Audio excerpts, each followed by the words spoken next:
कामचोर बहू।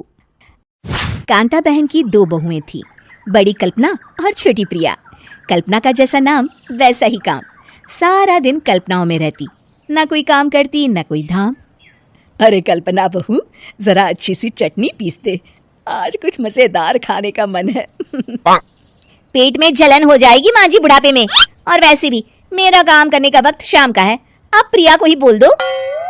इतना कहकर कल्पना वहां से चली जाती है। कांता कल्पना के ऐसे रवैये से काफी परेशान रहती हैं। मैं बना देती हूँ माँ चटनी, ऐसा बोलकर प्रिया माँ को चटनी बनाकर प्लेट में खाने को देती है कि तभी वहाँ कल्पना आ जाती है। अरे वाह चटनी, जरा चख कर तो देखूं, बड़े दिन हो गए। अरे नहीं बहू, तू तो रहने ही दे चटनी खाना, पेट में जलन हो जाएगी। इतना कहकर कांता और प्रिया दोनों हंसने लगते हैं। कल्पना सारा दिन या तो मोबाइल में यूट्यूब देखती या फिर सोती रहती। उसका कमरा भी बिखरा और गंदा रहता। एक दिन कल्पना का पति अशोक उससे कहता है, अरे कल्पना, जानवर भी उस जगह को साफ कर लेता है जहां वो बैठता है, तुम तो इंसान हो, कैसे इतने गंदे कमरे में रह लेती हो? देखो सारा सामान यहाँ वहां बिखरा पड़ा है। ज्यादा अपनी माँ का बोल ना बोलो। हाँ, कमरा तुम्हारा भी तो है, गंदा लग रहा है तो साफ कर लो। पता नहीं तुम्हारे साथ मैं कैसे जिंदगी बिताऊंगा। इतना कहकर अशोक वहां से चला जाता है। कल्पना बस खाना खाने कमरे से बाहर आती और फिर से कमरे में चली जाती। इससे कांता बहन काफी परेशान रहती। एक दिन प्रिया कांता से कहती है, माँ, मैं सारा दिन काम करके थक जाती हूँ, आप कल्पना दीदी से कहिए ना कि सुबह और शाम का काम बांट ले। मैं तो अब सिर्फ एक वक्त का ही काम करूंगी। हाँ। अरे तू वो भी ना करना, एक बहू तो कामचोर थी ही, दूसरी भी आ गई काम ना करने के बहाने लेकर। तभी वहाँ प्रिया का पति रमेश आ जाता है। माँ, मैं देख रहा हूँ भाभी कोई काम नहीं करती, प्रिया सारा दिन घर और रसोई का काम करती है, अब कुछ करो ना माँ। कांता मन में कुछ सोचती है और कल्पना के पास जाती है। कल्पना फोन पर मेकअप करना देख रही होती है। कल्पना, तुम सारा दिन बस मोबाइल देखती हो, घर का कोई काम भी कर लिया करो। प्रिया सारा दिन काम करके थक जाती है।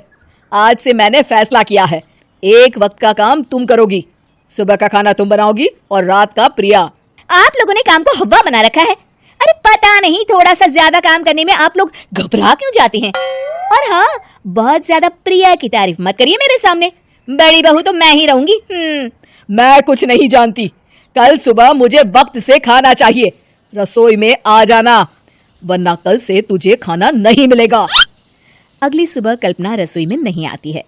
वो देर से सोकर उठती है और बाहर आकर कहती है, अरे भूख लगी है, आज खाने में क्या है?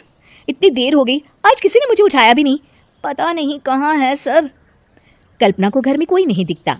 वो रसोई की तरफ जाती है जहाँ बड़ा सा ताला लगा होता है। अरे रसोई में ताला! ओ, मैं तो भूल ही गई थी। माँ ने आज से सुबह का खाना मुझे बनाने को कहा था। हे भगवान, इतने लोगों का खाना बनाना क्या आसान है? तभी घर के सारे सदस्य बाहर से वापस आते हैं। वाह माँ जी, मजा आ गया छोले भटूरे खाकर। मेरे मुंह में तो अभी भी स्वाद आ रहा है। अरे कल्पना, तेरे भरोसे रहते तो हम तो भूखे ही रह जाते। कल्पना को बहुत गुस्सा आ जाता है। अब बहुत हो गया, आज से मैं अपनी रसोई अलग कर रही हूँ, मैं अपना खाना खुद बना लिया करूंगी। कल्पना अपनी रसोई अलग कर लेती है, पर आए दिन उसका देर से उठना और काम न करने की आदत से वो भूखी ही रह जाती थी।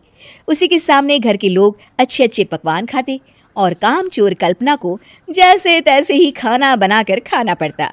पर एक दिन तो हद ही हो गई। माँ, दीदी आज सुबह से कमरे से बाहर नहीं निकली, हमें जाकर देखना चाहिए। सो रही होगी कामचोर कहीं की, पर तुम कहती हो तो चलो देख लेते हैं उसे। कल्पना कमरे में पेट पकड़कर बैठी होती है। हाय मेरा दर्द, पेट दर्द के मारे मर रही हूँ मैं।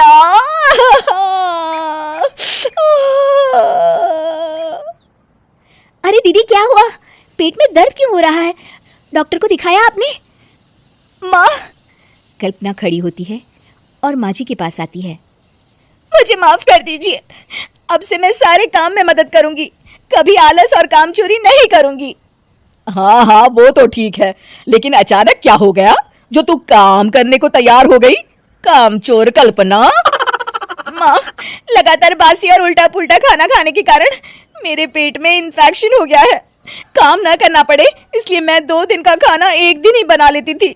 बासी और खराब खाना खाने के कारण लेने के देने पड़ गए। पेट में दर्द हो रहा है। चलो अच्छा हुआ, देर आए दुरुस्त आए।